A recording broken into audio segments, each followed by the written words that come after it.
ሰላም ጤና ይስጥልን ውድ ሪፖርተር ተከታታዮች የሰዓቱን ዜናዎች ቀጥዬ ያሰማችኋለሁ። በውጭ ሀገር የምትኖሩ ኢትዮጵያውያን እና ለዓለም አቀፍ ተጓዦች ሁሉ ወደ ውድ ሀገራችሁ ለረፍትም ሆነ ለሥራ ጎራ ስትሉ ባንካችን ከእሁድ እስከ እሁድ በሁሉም የሀገሪቱ አካባቢዎች የሚያገለግሉ ኤቲኤሞችን አዘጋጅቶ ይቀበላችኋል። በውጭ ሀገር ቪዛ፣ ዩኒየን ፔይ አሊያም ማስተር ካርዳችሁ በመላው ኢትዮጵያ ያሻችሁን በእጃችሁ በሸመታ ጊዜም ቢሆን በፖዝ ማሽኖቻችን ስትገለገሉ ግብይታችሁ አልጋ ባልጋ ነው። ምስጉን በሆነው አገልግሎታችን ገንዘቦን በፈለጉት ጊዜ ያገኙታል። በኢትዮ ዳይሬክት እንዲሁም ከ730 በላይ ታዋቂ ዓለም አቀፍ ባንኮች ጋር በተጣመረው ስዊፍት ኮዳችን ሲቢኢ ቴታ እና በሌሎች የገንዘብ ማስተላለፊያ መንገዶች በኩል እንድትጠቀሙ በክብር እናስታውሳችኋለን። በረጅም ጊዜ ክፍያና እጅግ አነስተኛ በሆነ ወለድ ለቤት፣ ለመኪና፣ ለግል ጉዳይ እና ለንግድ ሥራ የሚውሉ የብድር አማራጮችንም እነሆ እንላለን። የኢትዮጵያ ንግድ ባንክ ሁሌም የሚተማመኑበት ባንክ። ኢትዮጵያ ለሀያላን ሀገራት የባህር እንቅስቃሴ አደጋ ላይ እንደሚወድቅ ከዓመታት በፊት አስቀድማ ተናግራ ነበር ሲሉ ጠቅላይ ሚኒስትር አብይ አህመድ ተናገሩ። የኢትዮጵያው ጠቅላይ ሚኒስትር አብይ አህመድ ከብሔራዊ ቴሌቪዥን ጣቢያ ጋር በኢንዱስትሪና ንግድ ዙሪያ ባደረጉት ቃለ መጠይቅ ሀገራት አሁን ባለው ሁኔታ የባህር መስመርን ለጥቅማቸው ብቻ ብለው ሳይሆን አንዳንዴም ሌላን አካል ለመጉዳት አስበው ሊቆጣጠሩ ይችላሉ ሲሉ ተናግረዋል።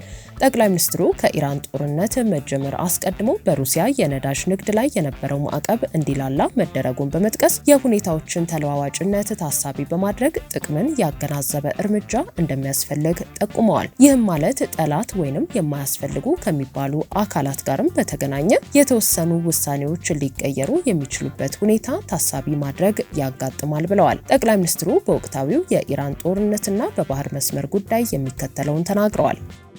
ጂኦፖለቲካዊ ፉክክር ልክ አሁን እንደምታየው በአገራት መካከል ያለ የጂኦፖለቲካል ፉክክር በከፍተኛ ደረጃ ንግድን፣ ኢንዱስትሪን፣ የኢኮኖሚክ እንቅስቃሴን ነው ይመታው። አስበው አይደለም። ሁለት ሰዎች እዛ ማዶ ይጣሉና ሳታስበው አንተን አፌክት ያደርጋል። የሎጂስቲክስ ስጋቶች በአየር፣ በየብስ፣ በባህር የሚደረጉ እንቅስቃሴዎች አሁን በግልጽ እንደሚታየው በከፍተኛ ደረጃ አንሰርቴኒቲ ይታይባቸዋል። በእርግጥኛ አንድ ፕሮአክቲቭሊ የሄንበት ጉዳይ ነው። ከሁለት ሶስት ዓመት በፊት ለሀያላን መንግስታት የባህር ላይ እንቅስቃሴ አደጋ ሊገጥመው ይችላል፣ እዚህ ውስጥ ሚና አልባ ሆነን ከቆየን 130 ሚሊዮን ህዝብ አደጋ ውስጥ ይወድቃል የሚል አቋም እናነሳ ነበር። በወቅቱንም ነገር ስላልነበረ ብዛም ተቀባይነት አልነበረው። አሁን ግን ብዙዎች እያመኑበት ያለው ጉዳይ ነው። ከባህር መራቅ የባህርን ወይም የየብስን ትራንስፖርት ወይም የአየርን ትራንስፖርት ግድ የለም በቀላል አገኘዋል ብሎ ማሰብ የማይቻልበት ሁኔታ እየተፈጠረ ነው ያለው። ሀገራት ለጥቅማቸው አንዳንዴ አንተን ለመጉዳትን ሲሉ ያንን ሩት ይቆጣጠራሉ። ይህ አንሰርቴኒቲ ሌላ አዝማሚያ ነው። ማምረት ብቻውን ኤአይ መጠቀም ብቻውን ውጤታማ አያደርግህም። ይሄንን ጉዳይም በደንብ መገንዘብ ካልቻልክ እንደ መፍትሄ ደግሞ የምታያቸው ምልክቶች አሉ፣ እንድምታዎች አሉ። አንደኛውና ዋነኛው ፕራግማቲዝም ነው። ቅድም ባነጻው መጽሐፍ ላይ በደንብ እንደተቀመጠው ፕራግማቲዝም ማለት አሁን የምታየው ማንኛውም ነገር ነገ ላይሆን ስለሚችል ነገ ላይም ሁኔታውን አይተህ ጥቅምን ማዕከል አድርገህ መወሰን እንጂ ከዚያ ውጭ ያለው አካሄድ ፕራግማቲክ ያልሆነው አካሄድ ውጤታማ አያደርግም የሚል ነው። በብዙ ምክንያቶች ለምሳሌ እንደ አንድ ኤግዛምፕል እናንሳ። የኢራን ጦርነት ሲጀመር ከዚያ ሳምንታት በፊት በማዕቀብ ላይ የነበረው የራሻ የነዳጅ ምርት፣ የጋዝ ምርት በከፊል ማዕቀብ ተነስቶለታል። ለምን? ሁለቱም ከተዘጉ እነሱ ብቻ ሳይሆኑ የሚጎዱት ሌላውም ስለሆነ ፕራግማቲክ የሆነ ዲሲሽን ነው። ልክ እንደዚሁ ጠላቴ ከምትለውም አያስፈልገኝም ከምትለውም ሰው ጋር ትናንትና ትክክል የወሰንከውን ውሳኔ የምትቀይርባቸው በርካታ ትሬንዶች አሉ ማለት ነው። የጠቅላይ ሚኒስትር ጽህፈት ቤት መጋቢት 30 ቀን 2018 ዓ.ም የትግራይ ክልል ጊዜያዊ አስተዳደርን ለአንድ ዓመት የመሩት ሌተናል ጀነራል ታደሰ ወረደ የስልጣን ጊዜ በአንድ ዓመት ማራዘሙን አስታውቋል። የፕሬዝደንቱ የስልጣን ጊዜ መራዘሙን ተከትሎ በርካታ አስተያየቶች ተሰንዝረዋል። በተለይም ህወሓት የፕሬዝደንቱ የስልጣን ጊዜ መራዘሙ የፕሪቶሪያውን ስምምነት የሚጥስና አግባብነት እንደሌለው መግለጹን ተከትሎ ብዙዎች በፕሬዝደንቱና በህወሓት መካከል ክፍፍል መፈጠሩን የሚገልጹ በርካታ መረጃዎች በማህበራዊ ትስስር ገጾቻቸው ሲያዘዋውሩ ሰንብተዋል። የትግራይ ክልል ጊዜያዊ አስተዳደር ፕሬዝዳንት ሌተናል ጀነራል ታደሰ ወረደም ይህንኑ እንዲሁም ተያያዥ ወቅታዊ ጉዳዮችን አስመልክተው በትላንትናው ዕለት ማብራሪያ የሰጡ ሲሆን ፕሬዝዳንቱ በመግለጫቸው ለትግራይ ክልል የሚመደበው በጀት ከጥቅምት ወር ጀምሮ መቋረጡንና ከፌዴራል መንግስት ጋር የነበረው ግንኙነትም ላለፉት 3 ወራት ተቋርጦ መቆየቱን ይፋ አድርገዋል። እንደ ፕሬዝዳንቱ ገለጻ በጸለምት አካባቢ ከተፈጠረው ሁኔታ በኋላ ውጥረቱን ለማርገብ ስምምነት ላይ ተደርሶ የነበረ ቢሆንም ከዛ በኋላ ለ3 ወራት ያህል ከፌዴራል መንግስት ጋር ምንም አይነት ግንኙነት አልነበረም። ሆኖም ግን ግንኙነቱ በቢሮዎችና በሚኒስቴር መስሪያ ቤቶች ደረጃ ብቻ ቀጥሎ እንደነበር ጠቁመዋል። የፕሬዝዳንቱ የስልጣን ዘመን መራዘሙን አስመልክቶ በክልል ውስጥ የሚነሱ ተቃውሞዎችን በተመለከተም አልቀበልም ማለት መብት በመሆኑ ምንም ማድረግ አልችልም ብለዋል። ሆኖም ግን ሹመቱን አልቀበልም ማለት እንደማይችሉ በመግለጽ እንዲህ አይነቱን ውሳኔ የልጅ ስራ ሲሉ ገልጸውታል። ማስተካከያ የሚያስፈልጋቸው ጉዳዮች ካሉ ግን እያስተካከሉ እንደሚሄዱ አረጋግጠዋል። ወደ አዲስ አበባ ብቻቸውን መጓዛቸውን ተከትሎ ለቀረበባቸው ትችት ሲመልሱ የትግራይ ፖለቲካ አስቸጋሪ ነው፣ የማይተማመኑ ባልና ሚስት በየጥጋጥጉ ይማማላሉ እንደሚባለው ሆኗል በማለት የሁኔታውን አስቸጋሪነት ገልጸዋል። ተጨማሪ የካቢኔ አባላትን ይዘው መሄድ ቢችሉ ኖሮ ሪፖርት በማቅረብ ረገድ ሊረዷቸው ይችሉ እንደነበር ጠቅሰው በወቅቱ ግን አብረዋቸው የሚሄዱ አካላት አቀባበል ምን ሊሆን እንደሚችል እርግጠኛ ባለመሆናቸው ብቻቸውን መጓዛቸውን አስረድተዋል። ከጦርነቱ በፊት የነበረውን መንግስትና ምክር ቤት የመመለስ ፍላጎት መኖሩን የገለጹት ፕሬዝዳንቱ እያንዳንዱ አካሄድ ሕግና ስርዓትን እየተከተለ መሆን እንዳለበት አሳስበዋል። በማህበራዊ ሚዲያ ላይ ስርዓት አልበኛ ውሾችን በመልቀቅና ውክቢያ በመፍጠር መንግስትን ለመቀየር መሞከር ትክክለኛ አካሄድ ካለመሆኑም በላይ የትም አያደርስም ያሉ ሲሆን እንዲህ አይነቱ ተግባር የጦርነት ምክንያት ሊሆን እንደማይገባ አስገንዝበዋል። ለትግራይ ህዝብ ጦርነት በቅቶታል። እኔም ከ50 ዓመታት በላይ ታግያለሁ። ይህን አድርግ ስለተባልኩ ብቻ የማደርግ ሰው አይደለሁም ሲሉ ሌተናል ጀነራል ታደሰ ወረደ መግለጫቸውን አጠቃለዋል። ዘይተወሰነ ማይንቀበሎ ተምንዋህ ንስኻነ ባዕለይውን ከይተቀበሎ ተቀበልኩዎን በል ዝብል ነገር ዘረባታት ነይሩ።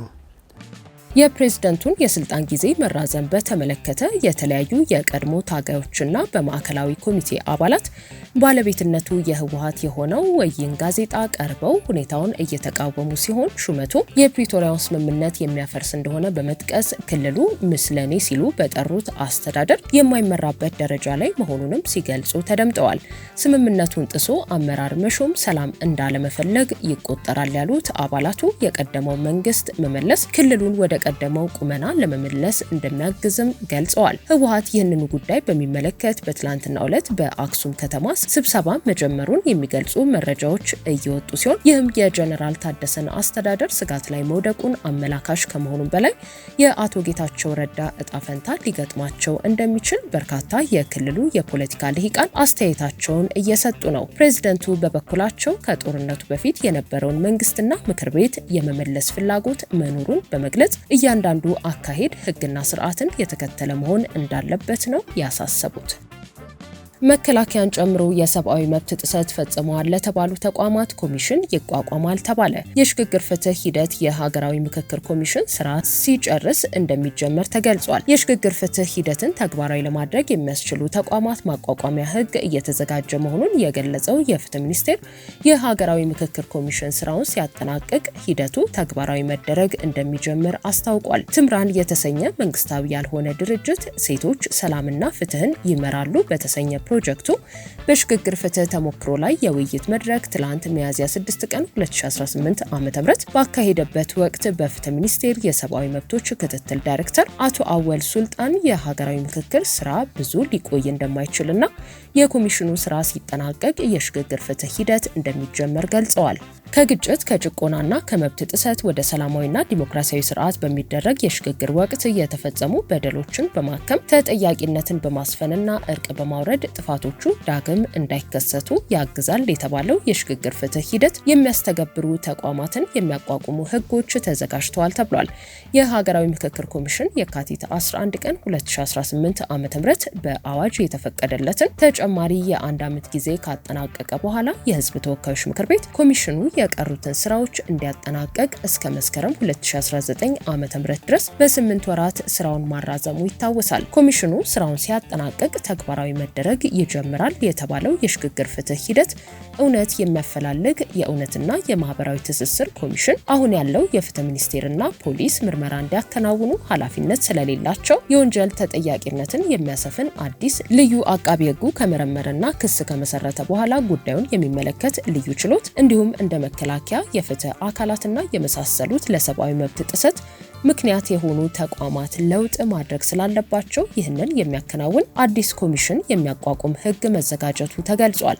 ረቂቅ ህጎቹ በፍትህ ሚኒስቴር ደረጃ ተዘጋጅተው መጠናቀቃቸውንና በቀጣይ የሀገራዊ ምክክር ኮሚሽን ስራውን እንዳጠናቀቀ በአዲስ አበባ 20 በክልሎች 42 በአጠቃላይ 62 የምክክር መድረኮች እንደሚካሄዱ ዳይሬክተሩ ገልጸዋል። በላይቤሪያ ተግባራዊ እየተደረገ ያለው የሽግግር ፍትህ ሂደት ከ10 ዓመታት በላይ ተጠያቂነትን ሳያሰፍን መቆየቱን የገለጹት የኢትዮ አፍሪክ ራይዚንግ አማካሪ ድርጅት መስራችና ስራ አስኪያጅ ወይዘሮ ብሌን አስራት በተጨማሪም ሀገሪቱ ካላት ሀብት አኳያ የሽግግር ፍትህን ተግባራዊ ለማድረግ የውጭ ድርጅቶች ድጋፍ ሊያደርጉ እንደሚችሉ፣ ነገር ግን ሂደቱ በባለቤትነት መመራት ያለበት በብሔራዊ ደረጃ ነው ብለዋል። በፍትህ ሚኒስቴር የሰብአዊ መብቶች ክትትል ዳይሬክተሩ አቶ አወል ሱልጣን የሽግግር ፍትህ ህግ ለሁልጊዜም ሀገሪቱ የምትጠቀምበት ህግ ሳይሆን ሂደቱን ለማስፈጸም የሚረዳ ብቻ በመሆኑ ህጉ አንድ ጊዜ ከወጣ በኋላ ለማሻሻል አስቸጋሪ እንደሚሆን ጠቁመዋል። ሚኒስቴሩ ከደቡብ አፍሪካ ከጋምቢያና ከሴራሊዮን ልምድ መውሰዱን በተጨማሪም ትምራን የልምድ ልውውጥ ያደረገበት ላይቤሪያ እንደሚወሰድና በቀጣይ በኮሎምቢያ የመጨረሻው የልምድ ልውውጥ እንደሚደረግ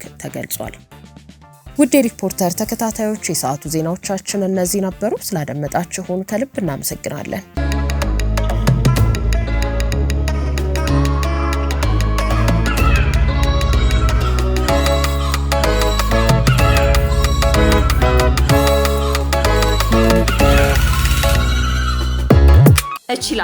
እችላለሁ በሚል መሪ ቃል የአደይና ዛሃራ የቁጠባ ሂሳቦችን በመክፈት ከ500 ብር ጀምሮ ስትቆጥቢ የተለያዩ የባንካችን የዲጂታል አማራጮችን በመጠቀም ግብይት ስትፈጽሚ የ25 BYD ሲገል መኪና ሽልማት እጩ የሚያደርጉሽ የዕጣ ቁጥሮች ይደርሱሻል።